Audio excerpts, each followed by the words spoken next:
Welcome to Critical Thinking Live. My name is Dharmendra Kanani. I'm Chief Operating Officer and Chief Spokesperson at Friends of Europe. And it gives me the pleasure to host another personality from the world of politics or business or civil society actors, those who influence policy in Europe, those who impact it, but also Europe's role in the world.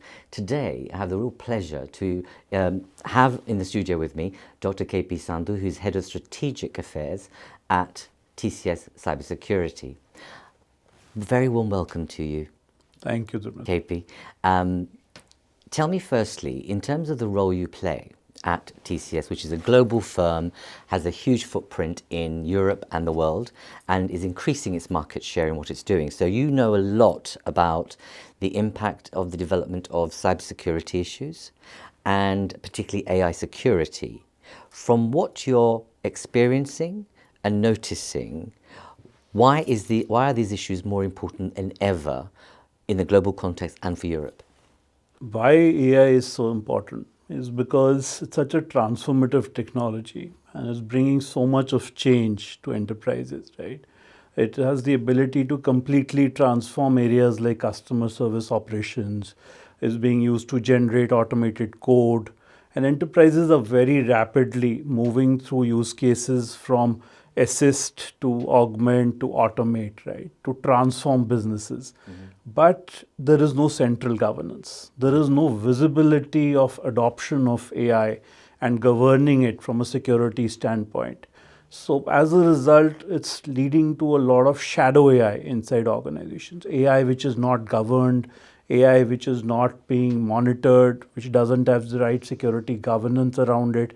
And in more than 90% of my conversations with senior executives, CXOs, and the AI governance bodies, they have this major challenge, right? We are seeing a lot of them extremely worried about not having visibility and not being able to set the right kind of guardrails around it.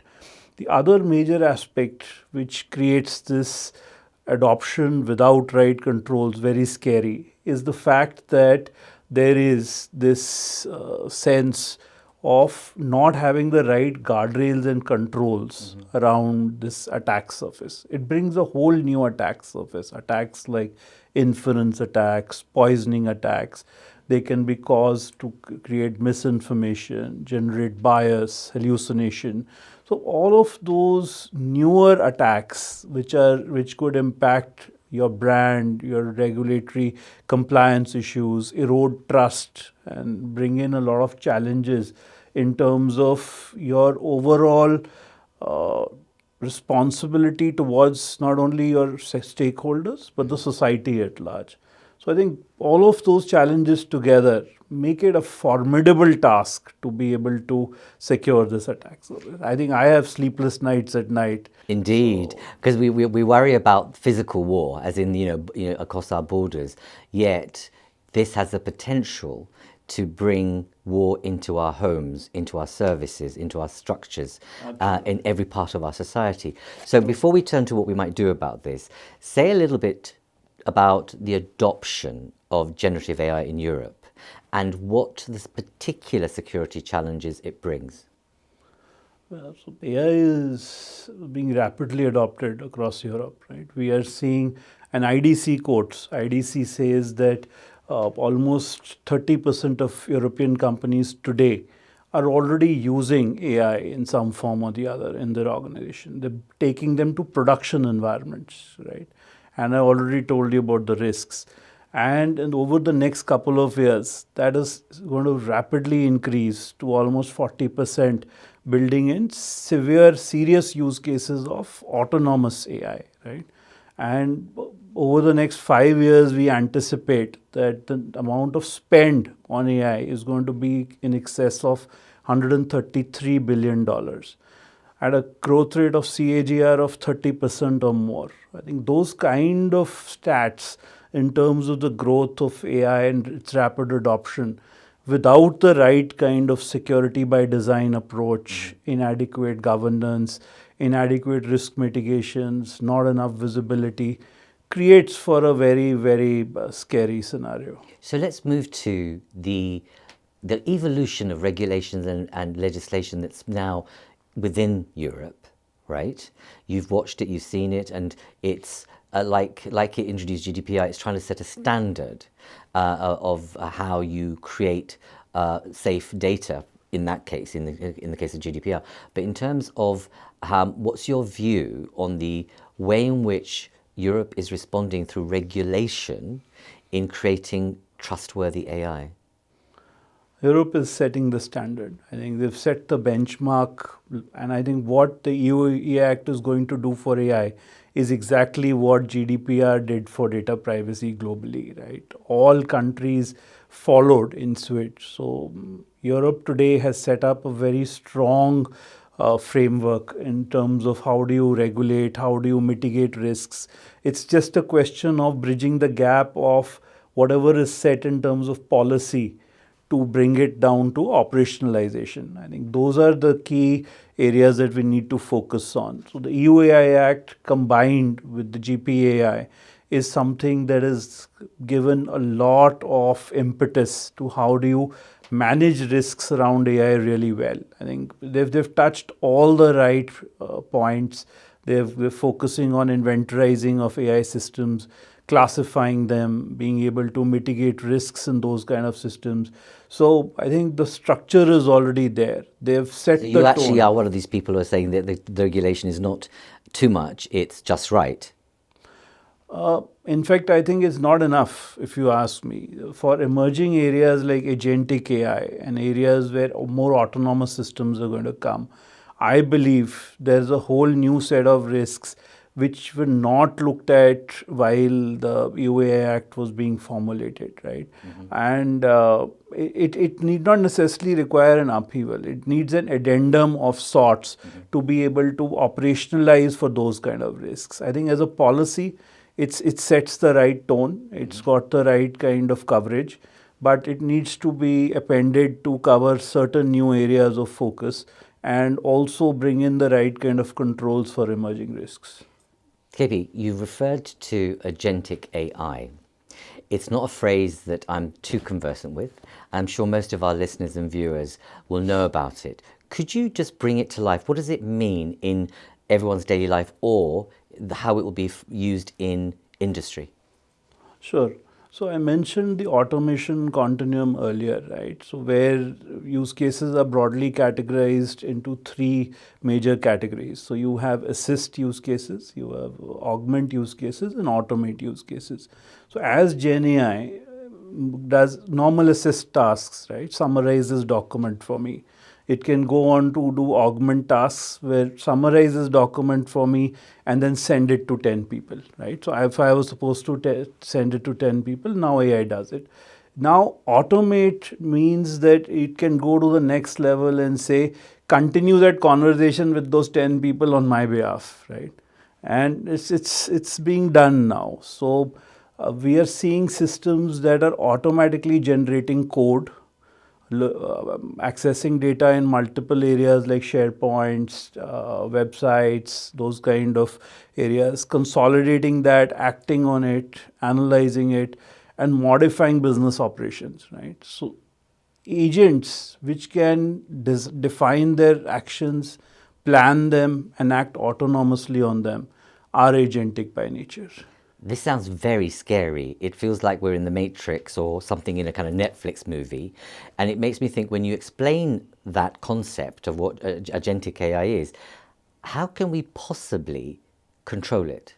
What are the guardrails we need to put in place to ensure agentic AI doesn't simply become a weaponized tool in the workplace or in broader society? Absolutely. There are a lot of risks around agentic. The first and foremost is when a developer or a user simply creates an agent, right? Usually identity or privileges are inherited from the user. We find a lot of these agents have tenant-wide access to a lot of data which they're not supposed to have, right? So those kind of risks come straight away right at the inception stage.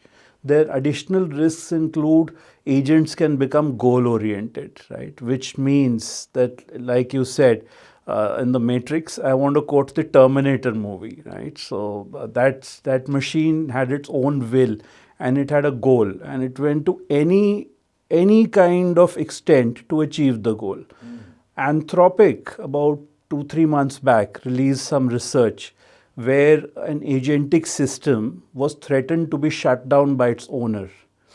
The agentic system went into the emails of the owner, identified potential areas where it could blackmail the owner, and it sent an email to the owner that if you shut me down, I will release all of your secrets to your family, to your extent. That shows that agentic systems have the ability to self-preserve. Another example I usually quote is, and this is even more scarier, Meta, some 3 or 4 years back, had to shut down one of their agentic operation that they were working on because those agents developed their own language to communicate in, which was Wow. outside of what the users or the owners of the system knew. So that shows you the kind of risk that we are seeing, and that will come with agents. So this really is the matrix, in effect, in so many words. And I think our listeners and viewers will be shocked by the developments you're just describing. And from your point of view, those who are developing agentic AI, what's the motivation when you know that it could be a source of so much harm and bad rather than a source for good? No, actually the risks are far lower than the potential it evolves. So it's I am just taking that 1/10 of the glass full and trying to sorry, actually that 9/10 of the glass is full. I'm just taking that 1/10 of that empty glass and calling it out because those risks cause immense regulatory, brand, trustworthiness, societal impact could be immense, right? The need to control that technology and use it in the right manner will take us far. I think today we have a lot of shortage in the cybersecurity area itself, right? The shortage in staff is almost 4 million upwards. If you have agentic, most of our L1 tasks can be done, like incident investigations, assessment of questionnaires, etc. And we are already seeing immense productivity. What would take us 4 weeks now takes us 1 week. And agents are being deployed. They must be deployed, but they must be deployed in a secure manner, in a manner which helps us govern them better, has the right guardrails, and gives us sense of security with continuous assurance and monitoring.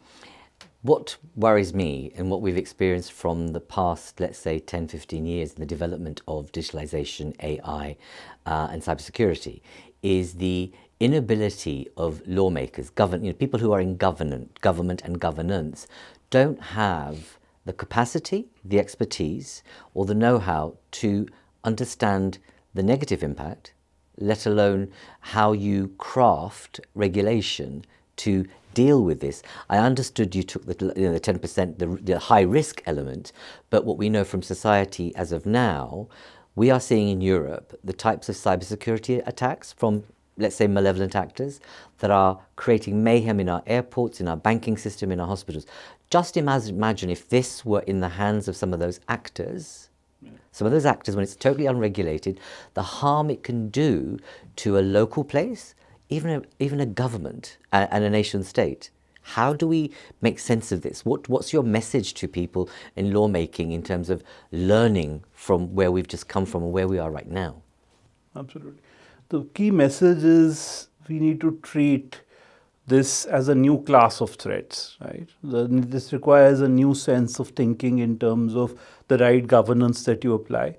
And the biggest key message is we need to secure AI and agentic AI by design. Right? You need to not retrofit security at the last stage. Right? So you can't create an architecture in isolation, take it through production and then say, oh, we missed these controls. Right? Now let's go back and fit them. That's like putting a Band-Aid or trying to put something like an M-seal on a leaked water pipe. It's not going to stick. I mean, if you don't have those controls built in fundamentally, you are not going to be able to deliver the right kind of risk mitigation outcomes. So the message is identify those risks. Traditional models for threats discovery don't work in AI. You need a specific threat modeling framework. You need a specific set of guidelines, specific set of compliance requirements, and all of those to be able to mitigate those risks. KP, imagine, right? I can't speak for India in terms of lawmaking and governance. I'm thinking of MPs who are on committees that are developing regulation. We've got commissioners who probably won't have a Scooby about what you're talking about. Do you have a sense that from where you're sitting in terms of your interaction with the European Parliament or the European Commission, that they have a clue or a sense of this new, very specific phenomena that has the potential to create mayhem and harm? There is. I mean, there's not, while the sense of depth might not be at the level we need it to be, but they have an understanding that AI is a new technology, it needs to be regulation. In fact, I'm happy to tell you that ENISA had rolled out a paper on this as early as 2018, right, where they spoke about autonomous agents, etc. So the thought process is there, but we also have to understand and give them quarters that there are multiple factors to be looked at today. So, however, my only appeal and my only point that I make is that we should, as we go about adopting this, I told you about the scale of adoption, right? So we need to be able to have a set of harmonized and a set of controlled guidelines given, which can be used initially to operationalize your core secure by design principles. And thereafter, we evolve those as we go along, because there are too many unknowns, right? Indeed. We are seeing emerging protocols like model context protocols, agent to agent protocols. These are all allowing a whole new set of communications, a whole new set of technology infrastructure to come in. And it's not as if technology is not getting adopted. Enterprises are today adopting these technologies. Mm-hmm. So the sense is there. I only want to create a sense of urgency to be able to prioritize this. It should not be that adoption outpaces the level of trustworthiness that the system should bring to us.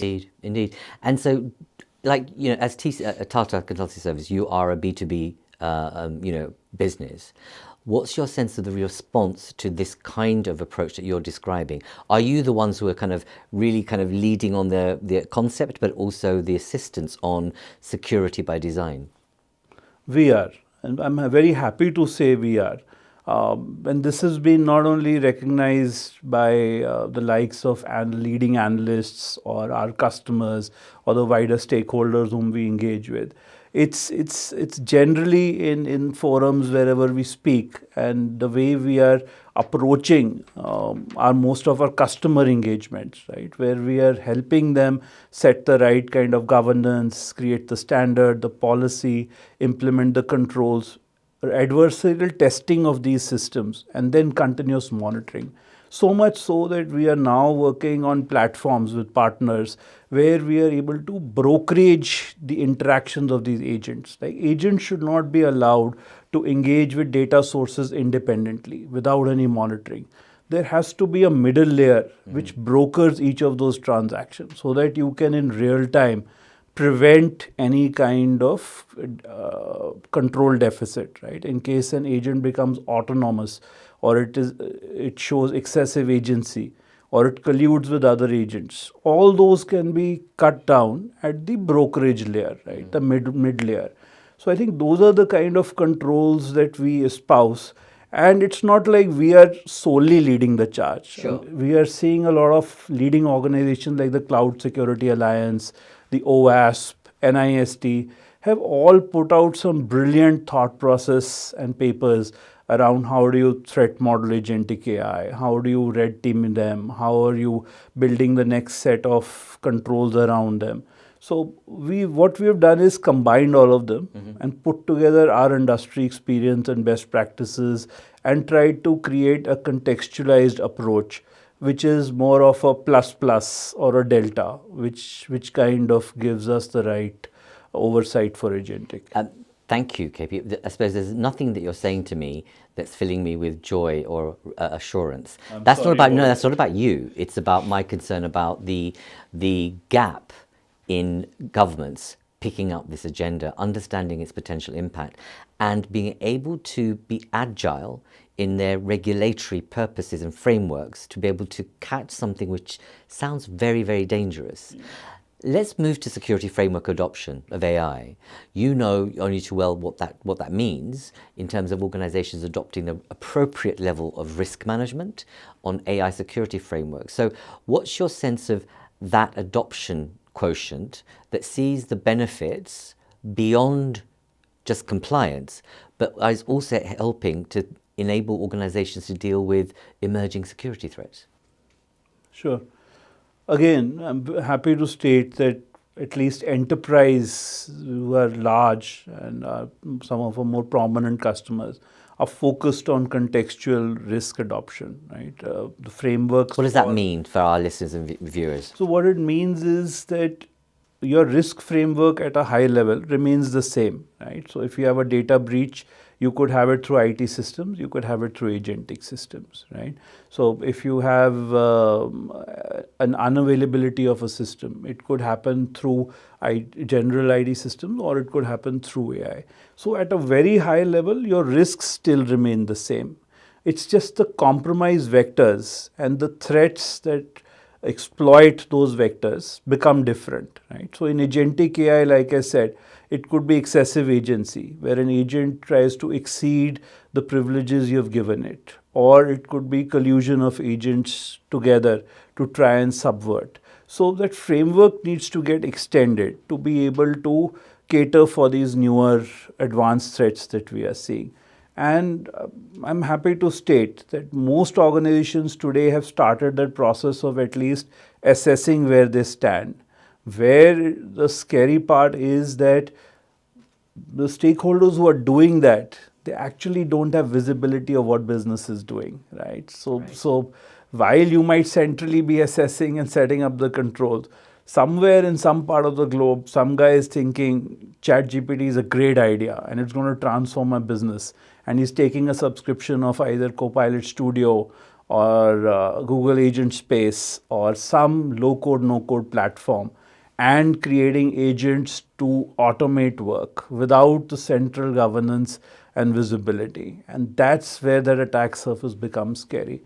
So being able to complement that framework with the operationalization of automated discovery and being able to put secure by design in terms of acceptable use. I think one of the biggest tools in a framework that a customer or an enterprise or as policy we could advocate is what is acceptable use in the organization. What are you allowed to use? What are you allowed to create? And what is not acceptable? And the repercussions of unacceptable use. I think the EU AI Act does a fantastic job there as well. Just a question of bringing that to the fore and taking it out to customers. I'm going to move towards concluding this conversation, which has been scarier than I thought it would be, KP. But, let's move I want to go to the area of defense and security. What you've described about agentic AI would suggest that we're only a small step away in seeing that becoming a new weapon of war. Is that your sense? It could get operationalized. We are seeing the likes of AI and Gen AI already being instrumented for generating malicious malware, newer strains of malware. So for example, and I don't even speak about ChatGPT 5, if somebody were to use ChatGPT 4 and give it 5 strains of malware, right, it could within seconds generate 200 new strains of malware simply through creating combinations, etc.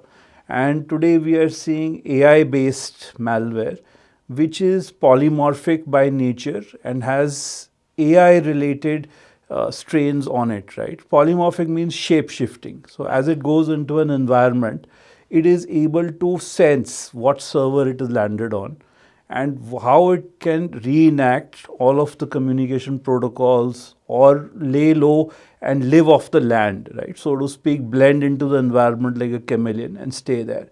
And agents will only make it crazier tough, because what will happen is, imagine a malicious agentic malware floating around, but that agentic malware is also able to subvert your agents and get them to collude with it. I mean, it's really a very the contingency for such a situation is very I think it cannot even be thought of in terms Indeed. of the kind of. Because it could lead to a kind of dystopia in the system.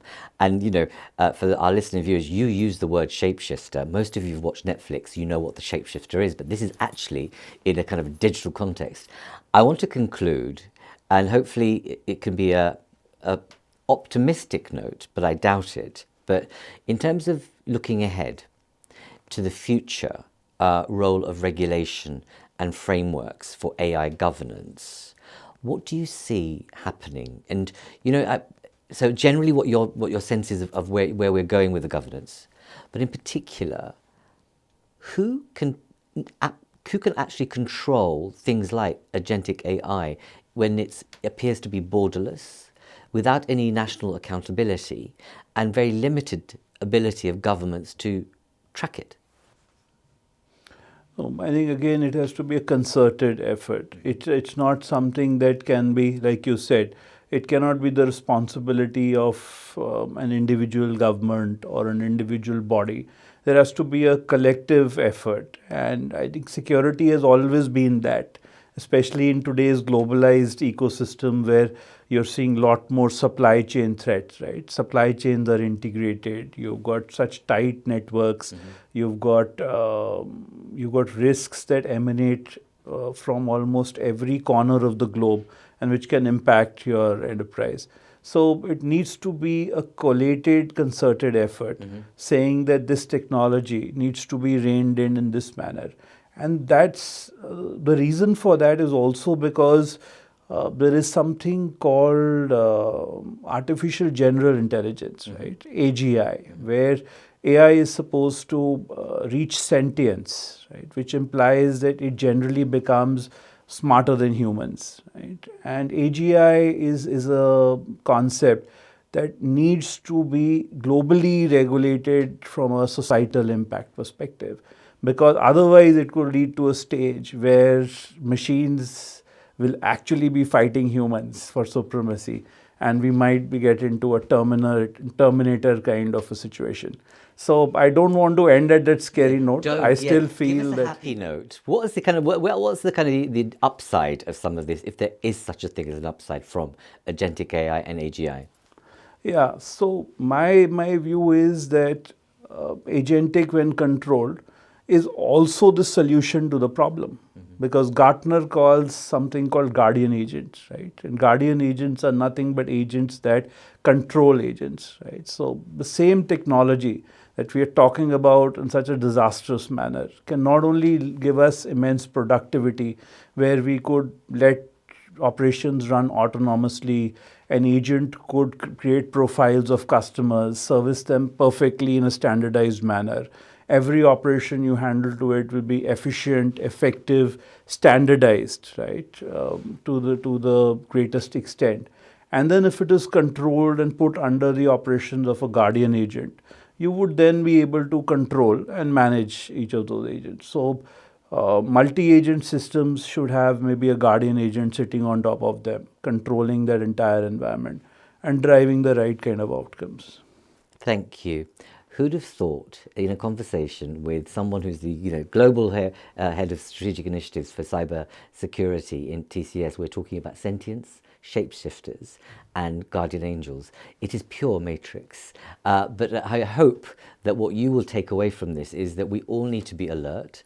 Bang on the door of your politician and make sure they're aware of what's going on, and be very aware of who you let in digitally and virtually. KP Sandhu, thank you so much. You have served as a wake-up call on so many levels, but it's good that you are articulating from the beginning, on the onset of this threat, the need to make sure you build in risk and security frameworks by design from the beginning, rather than putting on a elastoplast after the problem's occurred. Thank you. That's such an apt summary, and I'm glad you're taking the positive out of this one. Thank you. Thank you. It's been a real pleasure to speak to you. Perfect. Thank you very much. Well, that was what you were expecting, I imagine, in terms of the conversation, how it went. But at least it gives us a sense of an awareness from an expert, a global expert, that really ahead of the curve, alerting all of us to what is taking place, which we thought was only in The Matrix and in Netflix films.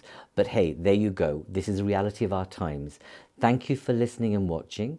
Keep an eye on our next episode, and also be aware that on the 18th of November, we will be hosting a digitalization summit with Tata Consultancy Services, where we'll be looking at the issues of prepare, provide, pioneer in terms of digitalization, and how do we ensure the right conditions and the right structures are in place, both in terms of policy and regulation, to seed growth, but ensure safer lives and more sustainable lives. Thank you for listening. That's all from me, and take care. Look after yourselves.